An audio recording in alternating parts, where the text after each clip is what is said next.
So people ask me all the time, how do I start my surrogacy journey? Most people, as opposed to other parts of fertility, know they need a surrogate. And yes, surrogacy is expensive, it's extremely complicated, so it's natural that we overly focus about that part, the surrogacy part. But really, that's the last part of your journey. So I'm always amazed at how people overly focus on that and want to start with that, and that's the end. It's like me wanting to be a doctor and wanting to go to medical school from the get-go. No, first I had to do well in school, then I had to get to a good university, do well in college, and so forth to go to medical school. Or an athlete that wants, someone you want to go to the Olympics. Well, you don't start by going to the Olympics, you build it up to there. Same thing here. You need to start from the very first point. You never lose sight of the entire journey and where you want to get to, but you do start from point one, which is asking yourself and your partner, what type of family do we want to have, we want to build? And then you go and hopefully you can feel comfortable with your doctor to say, hey, this is what we want to build. We're not just an IVF or a surrogacy case. We want to build a family. What are our options? Understand the process. Understand what components build up to that surrogacy, and what options you have, and how long things take, and how are they done, and how much do they cost, and is it continuous, or is there are there stopping points? I've helped many people become parents via surrogacy. I built my family via surrogacy. You actually see my kids up there, Valentina and Paloma. You see their pictures as embryos right before the embryo transfer. So I think for most fertility doctors, it's very easy to just transfer an embryo, especially to a surrogate. But really what's overwhelming to you, I understand firsthand, is not that, is everything else. Is how do you find someone? How do you afford it? What options do you have? How's their relationship afterwards? How is the legal component, the psychological and the social, and how does everything come together? So you really just should do exactly what I just said. You just start from point one and just build it up. So then once you kind of know what family you want to build, it is how do you do it? Do you put your female partner through IVF, where we basically stimulate her ovaries to make a lot of eggs, and then we fertilize them with your sperm? Or are you going to need an egg donor? Is your partner needing more than one IVF cycle to attain the number of eggs and embryos you need to build your family? So all that is going to come into play. Do you need a sperm donor? And then how do you go about that? But basically, once you figure out the sperm and the donor situation, then you make embryos. And then the question is, do you have the embryos that you need to build that family?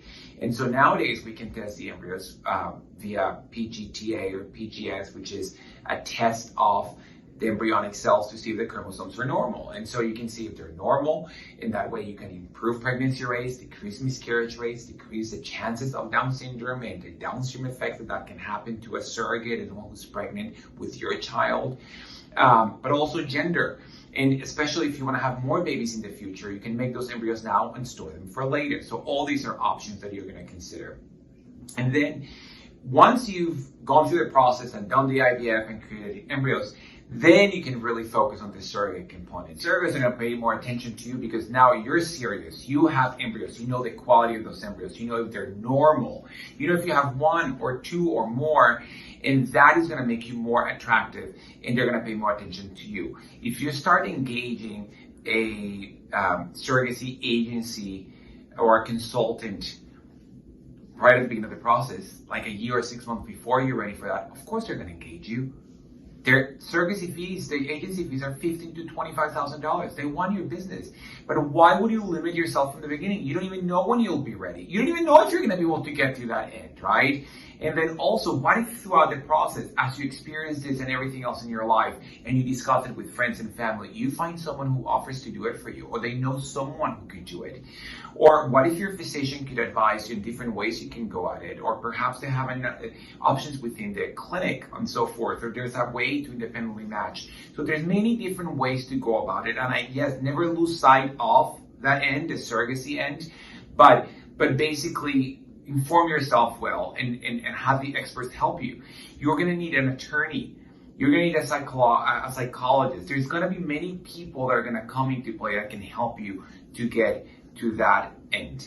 So what I would say is, don't get overwhelmed.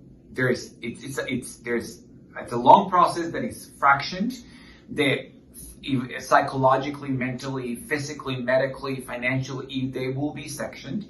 And as you build up that momentum, then you'll get to the surrogacy component and you'll be less overwhelmed by everything else, and you can just focus on that and be more serious about it and know really what your options are and what you want. Do you really want a surrogate that's gonna be able to carry two babies, is willing to get a double embryo transfer or a single embryo transfer, which is what most are comfortable with. Also, you will learn a lot of other factors that may be important for you when you look for a surrogate. So what I would say is, do not overfocus on the surrogacy part early on. My best advice is don't overwhelm yourself. Do it step by step, build up the momentum, and enjoy the entire experience, but maintain your vision. And if you need any help, you're confused, you're not getting what you need, I'm always here to help. Take care.